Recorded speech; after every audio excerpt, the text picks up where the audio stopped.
Warning, the following audio transmission is based on theory and is intended for entertainment purposes only. It's Doomsday and its affiliates will not be held liable for anything your dumbass does. Listener discretion is advised.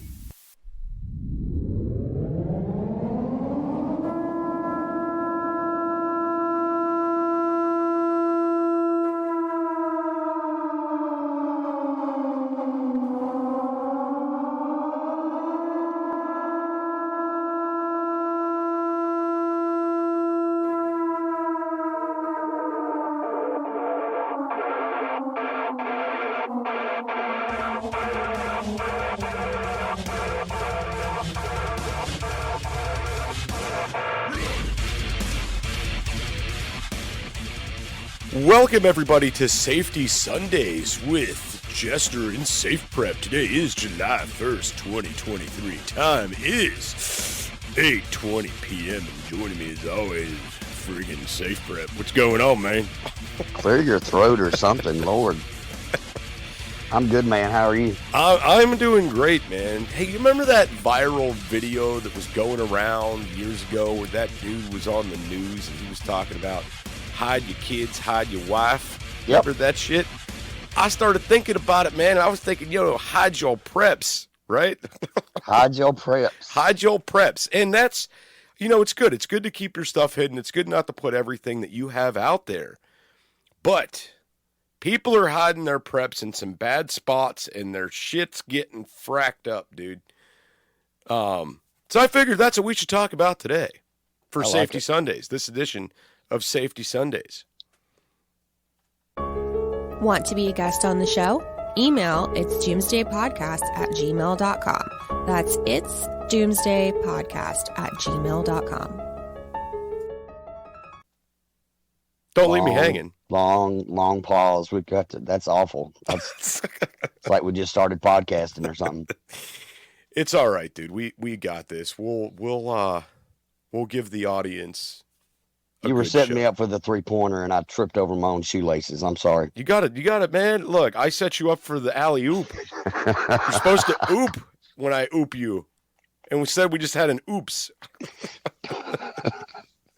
All right, so the first part of getting into this with, hiding your preps is, guys, you got to know where to put your stuff at to where it's not going to get damaged, destroyed, and potentially be either useless when you need it or just a big-ass waste of money, right? Yep.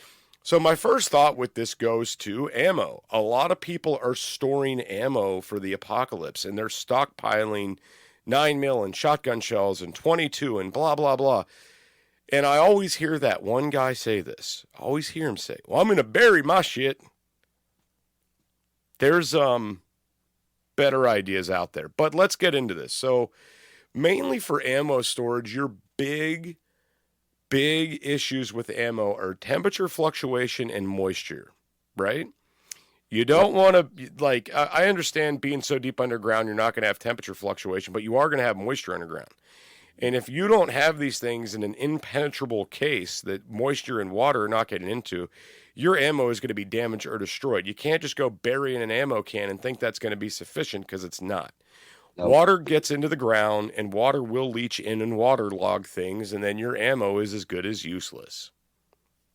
There are better ways to do that. There's actually a guy here locally. He's in my city that's selling like the PVC tubes, the sealed PVC tubes on Facebook Marketplace for like $15-$25.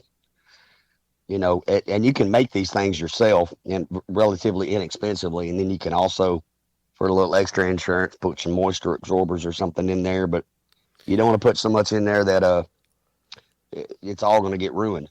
Okay, so let's talk about the PVC ground storage. So, I like the PVC tubes. I like the ground storage. They're great. You still want to have a moisture absorber in there. And this is as easy as throwing some white rice in a fucking gym sock and tossing it down that pipe, right? Yep. Put it at the bottom, and then my recommendation is, so you don't have to kill yourself dealing with this thing, right? Put that cap only a couple inches beneath the surface of the dirt, right? That's it. You don't want to go super deep with this thing, but you want to have your contents that are in there below the frost line. Figure out what your frost line is in your area. Do that. A little piece of advice that will help you guys out. Trust me when I say this. Whatever contents you're putting in there, put them in something that has a metal lid, and then use a magnet on a string to retrieve your stuff. That nice little metal lid will help you pull your stuff up out of there, because if you've got shit, in a 6-inch tube 4 feet in the ground, good luck retrieving it, right? Yeah, and hope you remembered your shovel. Yes, remembers his shovel. So ammo's a big one, guys. Look, here, it's this simple. Leave your ammo in its original box, okay? Cardboard's going to get moisture damage before your ammo is going to get moisture damage, I would assume, right?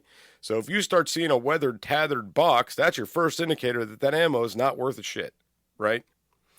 The last thing you want to do is get yourself into a firefight with bad ammo, okay? So the second part I would go into with this is keep your ammo in a designated area.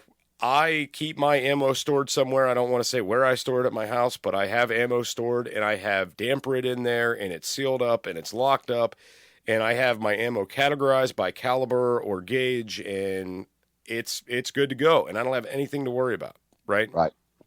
All right, now let's talk about the canned goods, because a lot of people like to stock up on canned goods. First off, freeze-dried food really doesn't apply for a lot of the things I'm going to tell you. Extreme temperature fluctuation and moisture is pretty much bad for anything, right? Mm-hmm. But if you're actually buying survival food like the ReadyWise or Augustin Farms or any of these people that do the freeze-dried food in the Mylar bags, in the sealed buckets, with the oxygen absorbers, you could put that shit in a garbage bag and toss it under your house into the crawl space, and it's going to be fine, right? Unless you have rats. And well, I mean, but the rats have to smell it to get to it. I don't think they'd fuck with it, right? I mean, that's pretty sealed up, man. I don't know. Now you got me thinking about, damn it, rats and mice. But let's talk about that, because when a lot of people stockpile, they do encounter a lot of pests, right? We've talked about this before on the show, where we kind of told people you don't want to put your preps somewhere where you can't monitor them and get to them, right? 2 reasons. One, you want to be able to rotate, and the other reason is the pests, the ants, the rats, the mice. These are all things that could do damage, and I think we are all guilty of this. I got all my nice canned goods stacked up and all these nice little boxes of things, and half-gallon cans of fucking tuna fish and shit. And I'll be like, oh, let me just throw this pack of ramen up there, and I'll seal that up later. And then you forget about it, and then there's a little mouse up there who's like, God damn, this ramen's good, right? And then he starts figuring out all the other shit you got going on there. He's like, then he tells his buddies about it. Next thing you know, it's a ramen party. Yeah, that ramen party. Then they're getting into the fucking bouillon cubes, man. Then it's a nightmare. Then they find the peanut butter. Rats love peanut butter. So again, climate control with everything, guys. Think climate control, think moisture. That's what you want to think. Some people out there are fortunate enough to have really nice root cellars and stuff, but not everybody does. I mean, so the normal prepper, probably the majority of our audience, especially if you've got a garage, you end up putting stuff out in the garage. You got a pantry in the garage. Well, your garage is more than likely not temperature controlled. You got windows in your garage. You got your garage door open. So especially when we're storing food, we're not just trying to protect it from rodents and moisture and light and, the temperature fluctuations, especially heat, those types of things. So if you're going to store stuff in the garage, you really have to store it right. And pests love garages. And the garages get super hot, and there's a lot of moisture and stuff and humidity, so you got to be careful. Right. So that's something else. You just made it pop in my brain there. So windows are bad, right? To put preps next to. Windows let in light. They destroy stuff. They let in moisture. Keeping your stuff out of the view of the sun is definitely a good thing. So I have stuff stored in outdoor areas, but I work on keeping it climate controlled. And again, if you're putting freeze-dried food somewhere out in the winter and it gets cold, that's okay. Yep. That's fine. And there's a lot of people out there that I've talked to for a while that are like, temperature control doesn't matter. It absolutely does. And then there's this argument that's proposed. Well, you do realize, like, when you're getting a box of food, one of these foods, it's coming on a semi truck that is probably not climate controlled, and it's coming either in the winter or in the spring or in the fall or in the summer, so that the trucks aren't climate controlled. And they're right, but it's not a long period of time. Exactly. That's what I was going to say. Is if you store stuff in your garage, that's where we keep a lot of our stuff. But realize that you're not going to be able to store that stuff as long as you would in a temperature or moisture-free environment. Right. Yeah. I mean, that's just what it is. So one thing I wanted to get into with this too is getting into the cars. A lot of people like to store things in their vehicles, right? Your vehicles are probably one of the worst temperature fluctuating areas you have to store things.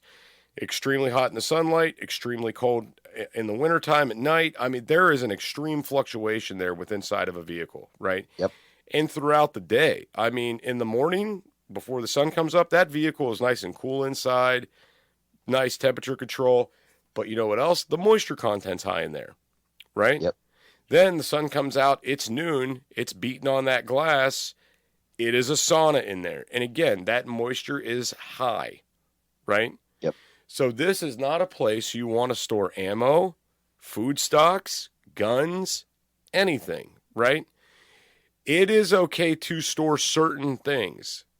And when I say certain things, specific things, like you could keep your rope in there, your emergency tent in there, maybe a bug out bag that has a few survival items in it, but when it comes to food, guns, ammo, don't do that shit. Unless you're ready to stay on top of it, check things on a regular, and especially, I keep a lot of stuff in my vehicle, but I travel a pretty good distance from home. And of course, my goal in SHTF would be to get home in most situations. So I got to check those weapons pretty often because of the moisture. The foods that I keep in my truck are, beef jerky and freeze dried stuff. But you've got them, and like water. Be careful with water, especially if it's in a plastic container, because that'll eventually leach into the water. And with temperatures that high, who knows what's growing in it? So, right, exactly. So, I know there is a lot of people out there when you start talking about the vehicle thing. Well, hey, I want my vehicle to be ready to go, right? I want to be able to leave at a moment's notice if I have to. And that's fine. There's a better way to do it. And the better way to do it is these things that you're worried about being damaged in the heat or in the moisture, whatever. You have this stuff in boxes or crates close enough to the door to where you can load them up within 30 minutes and be gone. You also have to look at it from a security standpoint. So if go back to the survival rule, 3 is 2, 2 is 1, and 1 is none. Right. If something happens to your vehicle, people get to it, or your vehicle's destroyed, or you can't get to it. If everything was in your vehicle, now you have nothing. Right. So keeping a bag in your office or having extra things that are important, essentials at home, those are all important. Right, and it is really good to have your stuff spread out. For those of you that see me on social media, you guys know I have a ton of freeze-dried food at the studio, right? So that is here to help promote the freeze-dried food to sell it, but I also got a solar generator back here and this, that, the other. So if shit would hit the fan, I have a backup solar generator here. I have backup food here. I have things here if I need them.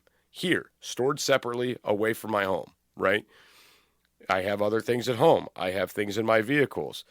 Basically, I'm trying to set myself up for if shit hits the fan, regardless of where I'm at, if I'm stuck, if I get raided, if my stuff gets stolen, I still got a place I can go to retrieve a few items so I'm not going to starve to death. So I'm not going to die. So I'm not going to be without power or communications, right? One more thing is,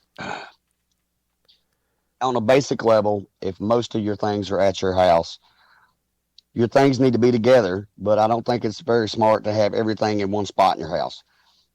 We live in a 2-story house, so we've got stuff downstairs and we've got stuff upstairs. So, if somebody did get in, maybe they won't find all of it. Right. And that, I mean, to me, that would be the ultimate goal. Like if somebody did get in, I mean, listen, if somebody breaks in your house tomorrow, they're not going to be worried about stealing your SpaghettiOs, right? They got bigger fish to fry. But shit hits the fan, you're gone, you're away from the house, everybody's starving to death. Those SpaghettiOs, those are primo. They're taking them. Yep. Right? Or they might have to fight the rats for them during the Rama party, but... Ramen party. So that's, I mean, the main thing about this, guys, is don't show everybody everything. Be very cautious where you store stuff. Look up, like a lot of foods will have the expiration dates on them and the sell-by dates on them and all these different things, and you could get a sense of how much longer will this keep based on condition, right? And you look that stuff up on the internet and you could find out, like we said, non-fluctuating temperatures, climate-controlled areas, out of the sun, away from moisture. This is what ensures things last longer, right? If you want to be sure, if you want to stay ready, guys, wherever you got your stuff stored, home, vehicle, garage, in a cache, buried, you're going to have to check on stuff and be sure that nothing's gotten into it, a rat hadn't got into it, it's not ruined, because if you put that much effort into that gear, you want to be sure it's going to be there and ready to go when you need it.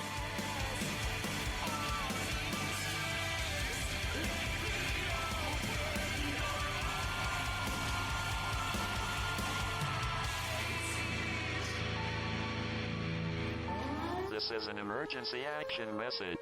At approximately 1 a.m. Eastern Daylight Time, NORAD is tracking 15 ICBM nuclear missiles inbound to the following cities: Orlando, Miami, Pittsburgh, Dover, Newark, Richland, Philadelphia, New York City, Baltimore, Los Angeles, Las Vegas, Boston, Seattle, Detroit. This is an extremely deadly situation. Stay tuned. The next emergency message will be a presidential address.